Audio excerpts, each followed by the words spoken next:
गुरु गोविंद दऊ खड़े काके लागो पाए, बलिहारी गुरु आपने गोविंद दियो बताए। देखिए कबीरदास जी ने कितनी अच्छी बात कही है कि अगर आपके सामने गुरु और भगवान दोनों ही खड़े हों तो आपको सबसे पहले किसके पैर छूने चाहिए। कबीरदास जी कहते हैं कि सबसे पहले गुरु के पैर छूने चाहिए, क्योंकि गुरु ही हैं जिन्होंने भगवान को बताया है कि ये भगवान है, ये संसार है, ये चीज़ें अच्छी हैं, ये चीज़ें बुरी हैं। एक गुरु ही शिष्य को सबसे अच्छी राह दिखा सकता है। तो आज के हमारे इंटरव्यू में ऐसे ही एक महान शख्सियत हमारे साथ मौजूद हैं जिनका नाम है दिव्यसेन सिंह जी। दिव्यसेन जी पिछले 11 साल से एक कोचिंग संस्थान चलाते हैं, जिनके संस्थान में हजारों बच्चों ने सफलता पाई है और उनकी सफलता में दिव्यसेन जी का अहम भूमिका है। दिव्यसेन जी चाहते हैं कि जितना उनके पास ज्ञान है वो उनका अपने ज्ञान को प्रचार करें, प्रसार करें, बच्चों तक दें, ताकि वे बच्चे जहाँ जाए वे और दिव्यसेन जी का प्रचार करें कि हमारे सर इतने अच्छे गुरु हैं। तो हम अपने इंटरव्यू में सबसे पहले दिव्यसेन जी का स्वागत करना चाहेंगे। दिव्यसेन सर, सबसे पहले तो आपका बहुत बहुत स्वागत है। धन्यवाद सर, दिव्यसेन जी, आज के समय में बच्चे अपने लक्ष्य से भटक रहे हैं। लोग गांव से निकल के आते हैं शहरों में, यहाँ के माहौल में ढल जाते हैं, अपने माता पिता का पैसा बर्बाद करने में लग जाते हैं। इसके बारे में आप क्या कहना चाहेंगे? देखिए, थोड़ा सा मैं सारे बच्चों के बारे में तो ऐसा मतलब एक जनरल आप नहीं निकाल सकते हैं निर्णय। ये प्रॉब्लम आती है जब आप जैसे जो बच्चे कॉन्वेंट से पढ़ करके आते हैं उनको एक एक्सपोजर मिलता है शुरू से ही, और हिंदी माध्यम के छात्रों के साथ क्या होता है कि एक्सपोजर की कमी होती है, कोएड एजुकेशन की कमी है हिंदी माध्यम में, जो हिंदी भाषी राज्य है वहाँ पे। तो मुझे लगता है कि थोड़ा सा जो एजुकेशन का जो कल्चर है हिंदी माध्यम को लेकर के बेसिकली उसमें थोड़ी सी प्रॉब्लम आती है कि जब उनको एक्सपोजर नहीं मिलता है और वो जो बड़े शहरों में निकलते हैं तो उनके साथ कुछ ऐसी समस्याएं आती हैं कि वो बाहर आए और एक उनको खुला आसमान मिलता है जहाँ पे गार्जियन नहीं होता है, वो अपने मन के मालिक होते हैं। और यहाँ पे आने के बाद कई बार ऐसा देखा गया है कि सारे छात्रों के साथ ऐसा नहीं होता है, जबकि कुछ ऐसे छात्र होते हैं जो अपने टारगेट से भटक जाते हैं। तो उनके लिए मैं बस यही कहना चाहूँगा कि उनको अपने माइंड पे थोड़ा कंट्रोल रखना चाहिए, अपने टारगेट के प्रति फोकस्ड होना चाहिए। इन सारी बातों का अगर वो ध्यान रखेंगे तो मुझे लगता है कि वो अपने लक्ष्य को आसानी से पा भी लेंगे, और इसके अलावा जो उनके भटकाव की स्थिति होगी उससे वो बच जाएंगे। क्योंकि सर कहते हैं कि कोई भी परीक्षा छोटी या बड़ी नहीं होती, मतलब उम्र के हिसाब से परीक्षा कठिन हो जाती है। जो बच्चे छोटे हैं वो 10वीं 12वीं की तैयारी को कठिन समझते हैं, उससे आगे निकलते हैं तो ग्रेजुएशन, उसके आगे निकलते तो IAS PCS UP, यहाँ तक कि UPSC भी। मतलब बच्चों को क्या माइंडसेट होना चाहिए ताकि वे अच्छे से तैयारी कर सकें? देखिए, जो अभी हमारी जो एजुकेशन सिस्टम है उसमें एजुकेशन सिस्टम में कुछ खामियां भी हैं। खामियां का मतलब है कि जैसे बच्चों को एक प्रॉपर गाइडेंस नहीं मिलता है जी। गाइडेंस ना मिलने के कारण उनको यही नहीं पता चल पाता है कि हमको अपना टारगेट रखना क्या है जी। जैसे अगर मैं हिंदी भाषी राज्यों की बात करूं, मैं बार बार हिंदी भाषी राज्यों की बात इसलिए कर रहा हूं क्योंकि वहाँ पे थोड़ा सा भटकाव ज़्यादा होता है, और बचपन से ही उनको कुछ ऐसे कोर्स मतलब गार्जियन के माइंड्स में, रिलेटिव्स के माइंड्स में ये एक प्रेशर बना दिया गया है कि उनको ISC बनना है, उनको PCSE बनना है, या उनको इंजीनियर, 2-4 कैरियर डिसाइड कर दिए गए हैं। तो जिसके कारण हम जो गार्जियंस होते हैं वो इस बात पे फोकस ही नहीं कर पाते कि वो बच्चा अपने टैलेंट के आधार पर किसी टारगेट को डिसाइड करे। और ये अगर वो टारगेट अपने टैलेंट के आधार पर डिसाइड नहीं कर पाता, अपनी क्षमता के अनुसार नहीं कर पाता है, तो उसको लास्टली रिजल्ट पाने में उसको समस्याएं उत्पन्न होती हैं। आजकल बच्चे ये भी कर रहे हैं कि उनका कोई फ्यूचर नहीं है, मतलब कोई लक्ष्य नहीं है कि मुझे ये करना है, मुझे वो करना है। बस कोई सफल हुआ, रील्स और सोशल मीडिया के थ्रू देख लिया कि भाई ये सफल हो गया, इसमें स्कोप है तो मैं भी इसमें घुस जाता हूँ, फिर समय बर्बाद, पैसा बर्बाद। इसके लिए आप क्या कहेंगे? देखिए, मैं रील्स का तो सबसे पहले विरोधी हूँ। इस टाइप की रील्स जो जिसको मोटिवेशन कहते हैं आज के डेट में, उसको देखकर छात्र अपने कैरियर का डिसीजन लेते हैं, जैसा आपने कहा जी। लेकिन देखिए, कैरियर को डिसाइड करना, उसको देख करके तैयारी में उतरना और वास्तव में उस कैरियर को अचीव कर लेना, दोनों में बहुत अंतर होता है। जब आप रील्स देख करके कैरियर को डिसाइड करते हैं कि अगर किसी का रील्स देखा तो लगा कि मुझे IAS बनना है, मुझे इलाहाबाद, लखनऊ, दिल्ली या जयपुर, इंदौर कहीं भी जाना है आपको, अब वो आ तो जाता है, लेकिन 6 महीने साल भर बाद जब उसको रील्स का भूत उतरता है तब उसको लगता है कि मेरा डिसीजन गलत हो गया। लेकिन वो डिसीजन तो ले चुका है, लेकिन फिर वो परिवार का प्रेशर, पेरेंट्स का चेहरा उसको दिखता है, पैसा दिखता है जो पिछले 6 महीने साल भर 1.5 साल में खर्च कर चुका, तो वो ऐसे समय में वो निर्णय भी फिर बैक नहीं हो पाता अपने निर्णय पे, तो फिर वो अपनी गलती पे गलती करता चला जाता है जो उसकी वास्तव में उसकी क्षमता से बाहर होता है जी। सर, पढ़ाई को लेकर बच्चों के पास इतना बर्डन है कि लोग बच्चे 20-20 घंटे भी लगातार पढ़ रहे हैं।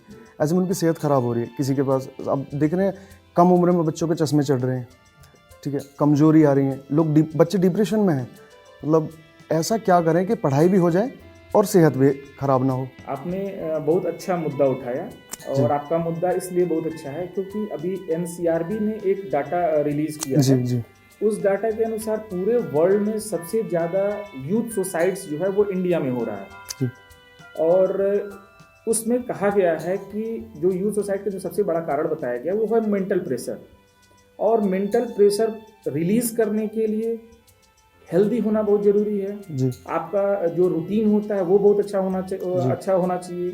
आपका भोजन स्टाइल बहुत अच्छा होना चाहिए। ये जो आपने कहा है बात, ये बहुत ही आज के समय में मतलब रिलायबल है, बहुत ही उपयोगी बात जिसको कह सकते हैं और इसको मतलब प्रूव भी किया एनसीआरबी के डाटा ने।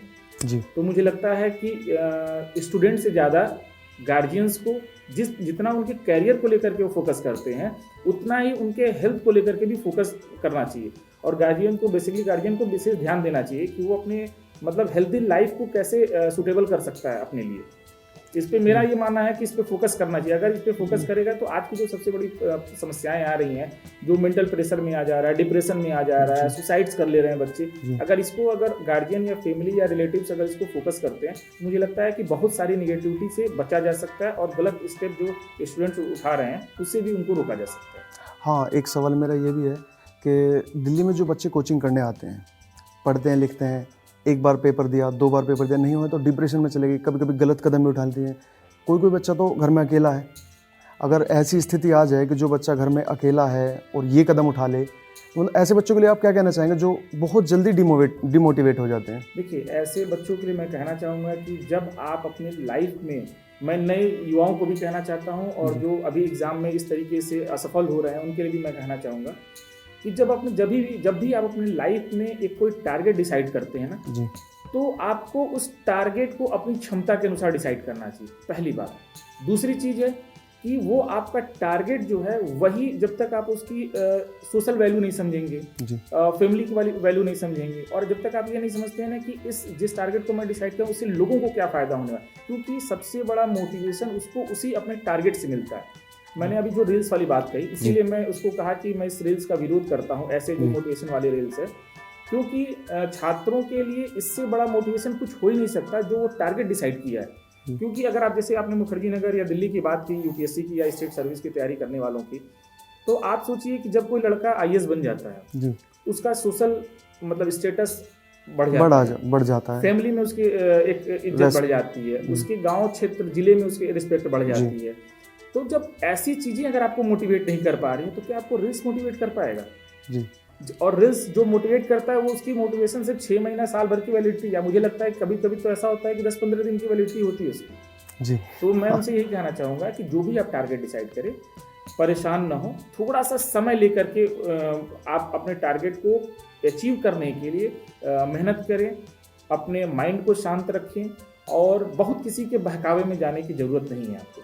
सिर्फ रील्स देख करके या यूट्यूब देख करके आप मोटिवेट हो करके अपने टारगेट से भटकिए मत। जी सर, सक्सेस हर कोई चाहता है, हम भी चाहते हैं, आप भी चाहते हैं, जितने हमारे दर्शक देख रहे हैं वो सब सक्सेस ही चाहते हैं। लेकिन कभी कभी ऐसा होता है कि हम जिस तरह हमें सक्सेस मतलब मेहनत कर रहे हैं वो हमारी मंजिल नहीं है, जिसका सबसे बड़ा आप उदाहरण है। आपने यूपीएससी की तैयारी करना शुरू किया, मतलब समय तक लिया, उसके बाद आप एक शिक्षक के तौर पर बच्चों को गाइड कर रहे हैं। मैं इस पर ये कहना चाहूँगा कि देखिए, ऐसी स्थिति में कहीं ना कहीं एक गाइडेंस की कमी हो जाती है। जैसे कि अगर स्टार्टिंग में, शुरुआत में मुझे भी अगर कुछ गाइडेंस सही मिला होता तो शायद मेरा रास्ता कुछ और रहता। तो मुझे लगता है कि गाइडेंस की, प्रॉपर गाइडेंस की कमी है, जिस पे अभी हम लोगों ने एक बीड़ा भी उठाया है, हमारी टीम है, हम लोगों ने एक बीड़ा उठाया है कि क्लास 6 से लेकर के और प्रोफेशनल तक जितने लोग हैं, चाहे वो इंजीनियरिंग करके आ रहा हो, चाहे क्लास 6 में आपको डिसाइड करना हो कि जैसे हम लोग अभी यही जानते हैं कि यूपी बोर्ड ले लीजिए आप, या सीबीएसई बोर्ड पढ़ लीजिए या आईसीएसई बोर्ड पढ़ लीजिए। लेकिन बहुत से स्टूडेंट्स को नहीं पता होता, बहुत से गार्जियंस को नहीं पता होता है कि इसके अलावा कैम्ब्रिज बोर्ड होता है, आईबी बोर्ड होता है। जी तो उसके टैलेंट के अनुसार हम लोग उनको गाइड कर रहे हैं। जी उनकी क्या क्षमता है उसमें हम लोग तमाम तरह के ऑप्शन दे रहे हैं, जैसे टेस्ट भी करा रहे हैं, उनको गाइड कर रहे हैं प्रॉपर, उनकी इफिशियंसी के अनुसार उनका कैरियर डिसाइड करने में हम लोग सपोर्ट कर रहे हैं। तो मुझे लगता है कि इन सारी चीज़ों में जो है ना कैरियर गाइडेंस का एक व्यापक रोल होता है और होना चाहिए। और इन बातों को जो अभी हमारे भारत में कल्चर नहीं है, विदेशों में ये चीज़ें हैं, तो हम लोग चाहते हैं कि इसको एक कल्चर के रूप में डेवलप कर दिया जाए कि उनके बच्चे की क्षमता के अनुसार वो अपना कैरियर डिसाइड करें। सर, महंगाई का ज़माना है, गांव देहात से आने वाले लोग शहरों में जब आते हैं तो उनका रहना, खाना, लाइब्रेरी और लाखों की फ़ीस कोचिंग की है। क्या बड़े घर के बच्चे ही IAS, IPS या UPSC की तैयारी कर सकते हैं? नहीं, बिल्कुल नहीं ऐसा है। और देखिए, इस बात को मैं इनकार नहीं कर सकता कि भारत में शिक्षा व्यवस्था काफ़ी महंगी है, चाहे वो एकेडमिक एजुकेशन सिस्टम हो या किसी कॉम्पिटिटिव एग्जाम की आप प्रिपरेशन कर रहे हो। लेकिन आज के दौर में जो ऑनलाइन कोचिंगें आ गई हैं, उसमें उन्होंने कॉम्पिटिटिव एग्जाम की प्रिपरेशन को काफ़ी सस्ता बना दिया है। मैं आपको एग्जांपल बताता हूँ। जैसे अभी UPSC की तैयारी करने के लिए दिल्ली में जो कोचिंगें हैं वहाँ पे लाखों रुपए फीस लगती है। लेकिन अगर वही वो घर रह करके ऑनलाइन पढ़ता है तो कम फीस में वो सारी फैसिलिटी उसको अवेलेबल है। पहली चीज़। दूसरी चीज़ है कि बच्चे का जो दिल्ली में रहने का, खाने का और बाकी जो खर्चे हैं वो नहीं लगते, वो बच जाते हैं। तो अब ऐसा कतई नहीं रह गया कि सिर्फ बड़े घरों के बच्चे ही प्रिपरेशन कर सकते हैं। और देखिए, मेरा इन सब से इतर मेरा मानना ये है कि अगर आपने ठान लिया है तो परिस्थिति कैसी भी हो, आप सफल हो ही सकते हैं। तो ये जो ऑनलाइन कोचिंग वाला सिस्टम है कि ऑनलाइन कोचिंग, ऑफलाइन कोचिंग, तो जो बच्चे सोचते हैं कि हमारा खर्चा बच जाएगा, हम अपने घर से दूर नहीं जाएंगे, हम ऑनलाइन कोचिंग लेंगे, क्या ये सक्सेसफुल है? बिल्कुल सक्सेसफुल है। अभी देखिए UPSC के रिजल्ट्स आए हैं जी। अभी आपने देखा होगा कि 10th रैंक भी मेरी स्टूडेंट रही है और मैंने उसको मेंटरिंग की है, मेंस आंसर राइटिंग वगैरह लिखने को लेकर के। तो मुझे लगता है कि अगर वो ऑनलाइन क्लास करती है, क्योंकि आज ऑनलाइन में आज के डेट पे सारी फैसिलिटी आपको अवेलेबल है। देखिए, ऑफलाइन और ऑनलाइन का मैं अंतर बता दूं। ऑफलाइन में क्या होता है कि स्टूडेंट एक बार क्लास करता है, उसके बाद अगर उसका एक सब्जेक्ट खत्म हो गया तो दूसरी बार टीचर से मिलना मुश्किल हो जाता है। जबकि ऑनलाइन में ये है कि उसी वीडियो को आप कई बार देख सकते हैं, मतलब अनलिमिटेड बार देख सकते हैं। पहली चीज़ ये। दूसरी चीज़ है कि अब कोचिंग संस्थान भी नोट्स घर तक आपको डिलीवर कराते हैं। आपने ऑनलाइन क्लास ले लिया, नोट्स आपको हार्ड कॉपी में आपके घर डिलीवर हो गए। तीसरी चीज हो गया कि अब आप कोई भी क्वेश्चन है face to face Google Meet पे या जूम पे आप टीचर से डिस्कस कर सकते हैं। तो लगभग सारी फैसिलिटी आपको ऑफलाइन वाली ऑनलाइन में मिलने लगी है। और एक जो कंसंट्रेशन होता है वो भी अब ऑनलाइन में आपको मिलने। पहले ये प्रॉब्लम शुरुआत में हुई थी कोविड के दौरान, जब ऑनलाइन एजुकेशन सिस्टम अभी धीरे धीरे शुरू हुआ था, तो लेकिन अब वो चीज़ें भी दूर हो गई हैं। ऐसे बच्चों के लिए क्या कहना चाहेंगे सर जो फ्लैट्स वगैरह में रहते हैं, यारियाँ निभाते हैं, शराब पीते हैं, नशे पत्ते करते हैं, रात को लड़कियों के साथ मौज मस्ती करना, उन्हें मतलब नहीं है कि उनके माता पिता कैसे पैसा कमा रहे हैं, कैसे वो अपना घर चला रहे हैं, कैसे बच्चों की शिक्षा पे मतलब पैसा खर्च कर रहे हैं? देखिए, ऐसे बच्चों को तो मैं सिर्फ एक सुझाव ही दे सकता हूँ कि ज़िंदगी बहुत अनमोल है। समय बीत जाने के बाद आपको सारी चीज़ें फिर याद आती हैं कि हमने गलतियाँ कहाँ की हैं। और ये एक बहुत ही इम्पॉर्टेंट टाइम होता है। ये प्रिपरेशन का जो टाइम होता है ये बहुत ही महत्वपूर्ण समय होता है, क्योंकि जब ये समय बीत जाता है तो फिर आपको पश्चाताप करने के अलावा कोई रास्ता नहीं रह जाता। तो ऐसे लोगों से मैं सिर्फ निवेदन कर सकता हूँ कि आप लोग अपने समय की महत्ता को समझिए, अपने माँ बाप के सपनों को ध्यान में रखिए और जो उन्होंने आपके लिए डिसाइड कर रखा है, मेहनत से, ईमानदारी से अपने लक्ष्य को प्राप्त करिए। क्योंकि असफल होने के बाद आपको कोई भी पूछेगा नहीं, और सारा पूछ तभी होता है, आपकी डिमांड तभी होती है जब आप किसी भी पद पे जाकर या कहीं पर आप अपने फील्ड में सफल हो जाते हैं। जी सर, बहुत से बच्चे हैं जो लड़कियों के प्यार में चले जाते हैं, डिप्रेशन हो जाता है, धोखा मिल गया, ये मिल गया, शराब पीनी शुरू कर दी, घर की कोई फिक्र नहीं है। ऐसे बच्चों का क्या भविष्य है ऐसे बच्चों का? देखिए, मैं इसमें थोड़ा सा सुधार करूंगा। सिर्फ लड़कों ही नहीं, ये लड़कियों की तरफ से भी देखा जी जी जी, दोनों तरफ से होता है, मतलब लड़का और लड़कियां दोनों तरफ से होता है। लेकिन मैं कहना चाहूँगा कि देखिए, प्यार अगर वास्तव में है, सच्चा है, मेरे पास ढेर सारे सैकड़ों एग्जाम्पल हैं। अगर प्यार सच्चा है तो वो आप दोनों तरफ से होगा और वो आपकी सफलता में हर कदम पे आपका रोल निभाएगा। आपके लिए क्या सही है, क्या गलत है। लेकिन ये जो आपने कहा कि प्यार टूट जाता है, डिप्रेशन में चले जाते हैं, मैं उसे प्यार की नहीं बल्कि अट्रैक्शन का अगर शब्द दूं तो मुझे लगता है कि वो ज़्यादा सही रहेगा। क्योंकि अट्रैक्शन 6 महीना, साल भर, 1.5 साल का जो जनरली सब लोग देखते हैं, इससे किसी को इनकार नहीं कर सकता, आप भी देखते हैं और हम भी देखते हैं। जी लेकिन प्यार जो है एक काफ़ी पवित्र शब्द है, जी और अगर प्यार वास्तव में हुआ है तो वो आपके करियर को भी डिसाइड करता है कि, और उसका सपोर्ट भी करता है। जी। जबकि अगर जो लोग डिप्रेशन में जाते हैं या शराब पीना शुरू कर दिया, गलत उनको आदतें पड़ गई या सुसाइड कर ले रहे हैं, मैं इसे प्यार नहीं बल्कि अट्रैक्शन का ही शब्द यूज़ करूँगा उनके लिए। सर, एक सवाल मेरा और है आपसे, जैसे कि आप गुरु हैं, काफ़ी बच्चों को आपने सफलता की राह दिखाई है और काफ़ी बच्चे सफल भी हुए हैं। बच्चों की दिशा और दशा कैसी होनी चाहिए, मतलब अपने भविष्य को लेकर? देखिए, मेरा मानना ये है कि बच्चों को सबसे पहला जो होता है वो अपने लाइफ का एक टारगेट डिसाइड करिए जी और उस टारगेट के लिए ऑनेस्टली मेहनत करिए। जी ऑनेस्टली मेहनत का मतलब यहाँ पे होता है सिर्फ 8 घंटे, 10 घंटे, 12 घंटे पढ़ाई से नहीं। सबसे बड़ी बात है कि आप अपने अंदर की कमियों जी। को एक्सेप्ट करिए। जी। तीसरी बात है कि हेल्दी रहिए। ठीक है। ये जीवन की दशा और दिशा को सुधारने में आपकी बहुत मदद करेगी। जी और पॉजिटिव माइंडसेट से किसी काम को जी। करिए। जो आपके अगल बगल जो निगेटिव लोग होते हैं कि आप तुमसे नहीं होगा, इतने दिन से पढ़ रहे हो, उन सारी चीज़ों से दूर रहिए। और आपके जो फैमिली हैं, फ्रेंड्स हैं या रिलेटिव्स हैं, उनसे बातचीत करते रहिए, क्योंकि आज का जो दौर आ गया है मोबाइल का और व्हाट्सएप का, लोग जी। अपने लोगों से दूर हो गए हैं, जी जिससे मुझे लगता है कि निगेटिविटी ज़्यादा फैल रही है। जी तो मुझे लगता है कि अपने परिवार, अपने मित्र, अपने दोस्तों से बातचीत करते रहना चाहिए। वो जी। कम्युनिकेशन गैप नहीं होना चाहिए। जी। बहुत बहुत धन्यवाद सर। साथियों, जीवन एक ही है। जब बच्चा पैदा भी नहीं होता तो माता पिता अपने दिमाग में बच्चे को लेके चलते हैं कि इसका भविष्य कैसा होना चाहिए, बच्चा आगे जाके क्या करेगा, उसका हर चीज़ की बंदोबस्त वो पहले ही रखते हैं। देखिए, पिता जो है ना, पिता बच्चे को कंधे पे इसलिए बिठाता है ताकि जो पिता नहीं देख पाया वो उसका बच्चा देखे।